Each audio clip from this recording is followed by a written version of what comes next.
శ్రీమాత్రే నమః. అందరికీ ఈరోజు మేము వెంకటేశ్వర స్వామి గుడికని బయలుదేరాము.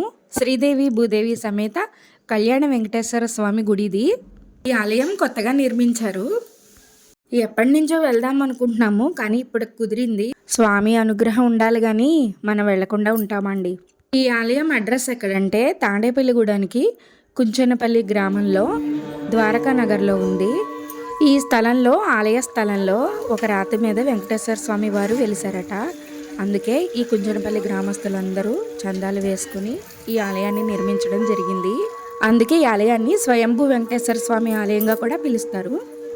గుడి ప్రాంగణం అంతా ఎత్తైన ప్రదేశంలో ఉంది. చుట్టూరా ప్రదక్షిణాలు చేసేటప్పుడు చాలా విశాలంగా ఉంది. గుడి ఆలయ నిర్మాణం కూడా చాలా బాగుంది. మీకు వీడియో తీసి చూపిస్తాను, చూడండి ఎంత బాగుందో. మనం ఆలయంలోకి ప్రవేశించగానే కుడివైపున మనకి ఆంజనేయ స్వామి దర్శనమిస్తారు. చక్కగా పసుపు పంచి కట్టుకొని చూడండి ఎంత చక్కగా ఉన్నాడో స్వామి. అందరూ నమస్కరించుకోండి. ఈ గుడికి అందరూ సాధారణంగా 7 శనివారాలు వస్తారు. మేమైతే 7 శనివారాలు అనుకున్నాము. 7 శనివారాలు రావాలని. 7 ప్రదక్షిణాలు ఆలయంలో చేశాక మనం అనుకున్నవన్నీ తీరుతాయని ఒక నమ్మకం. స్వామి తప్పకుండా తీరుస్తారు. ఇంకా శ్రీదేవి భూదేవి సమేత వెంకటేశ్వర స్వామి దర్శనం మాకు చాలా అద్భుతంగా జరిగింది. ఇప్పుడు చూడండి, నేను ప్రదక్షిణాలు చేస్తూ మీకు ఆలయ ప్రాంగణం లోపల చూపిస్తున్నాను. చూడండి, చాలా బాగుంది కదా. శనివారం కావడంతో చాలామంది భక్తులు వచ్చారు.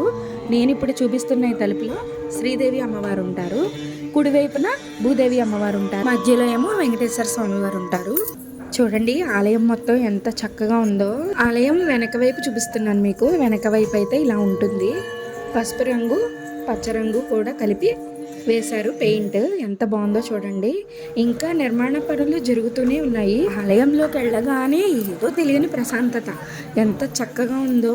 ఎవ్వరూ ఏం మాట్లాడకుండా ప్రదక్షిణాలు చేసుకునే వాళ్ళు ప్రదక్షిణాలు చేస్తున్నారు, కొబ్బరికాయ కొట్టేవాళ్ళు కొడుతున్నారు, దర్శనానికి వెళ్ళే వాళ్ళు వెళ్తున్నారు. ఎంత ప్రశాంతంగా ఉందో. ఎవ్వరు ఏం మాట్లాడలా. ఇదిగోండి మాకు దర్శనం అయింది కదా, పులిహోర ప్రసాదం పంచిపెడుతున్నారు. మనం ఆలయానికి ఎడం వైపుకి వస్తే ఆలయ నిర్మాణం ఇలా ఉంటుంది. శ్రీదేవి భూదేవి సమేత వెంకటేశ్వర స్వామి వారికి వెండి మకర తోరణం తయారు చేయడానికి సుమారు 20 కేజీల వెండి అవసరం అవుతుందట. ఎవరైనా ఇచ్చే దాతలు ఎవరైనా ఉంటే కనుక ఎవరైనా 1 తులం వెండి నుంచి మీకు ఇష్టమైంది ఎంతైనా ఇవ్వచ్చు. స్వామివారికి వెండి మకర తోరణం తయారు చేస్తున్నారు. దాని గురించి గుడి ఆలయం ఎడం వైపు నుంచి మళ్ళీ ప్రదక్షిణాలు చేసే దారిలో ధ్వజస్తంభం వైపుకి వెళ్తున్నప్పుడు ఉండే ఆలయ నిర్మాణం ఇది.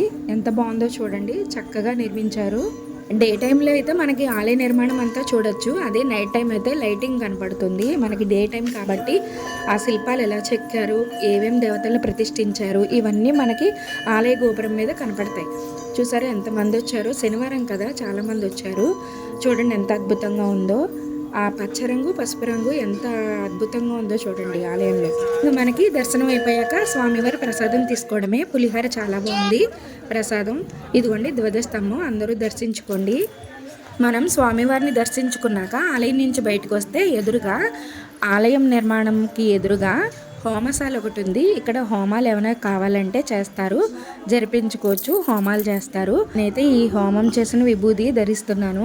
నాకు చాలా ఇష్టం ఇలా ధరించాలంటే. ఎంతో కొంత కనీసం మనం హోమం జరిపించకపోయినా చేసుకోకపోయినా కొద్దిగానే ఫలితం వస్తుంది కదా, అందుకని నేను ధరిస్తాను. ఫలితం గురించి కాకపోయినా స్వామివారి అనుగ్రహం కలగాలని నేను వెళ్ళినప్పుడల్లా హోమం విభూది ధరిస్తాను. ఇంకా మేము బయటకు వచ్చేసాక రిటర్న్ బయలుదేరిపోయాము. నేను మా ఫ్రెండ్ వచ్చాము ఈ ఆలయానికి. తనే చెప్పింది 7 శనివారాలు వెళ్దామని. ఇంకా సరే నేను కూడా బయలుదేరిపోయాము, వెళ్ళిపోదామని. మళ్ళీ ఇంకొక అద్భుత వీడియోతో మళ్ళీ మిమ్మల్ని కలుస్తాను. అంతవరకు శ్రీమాత్రే నమః.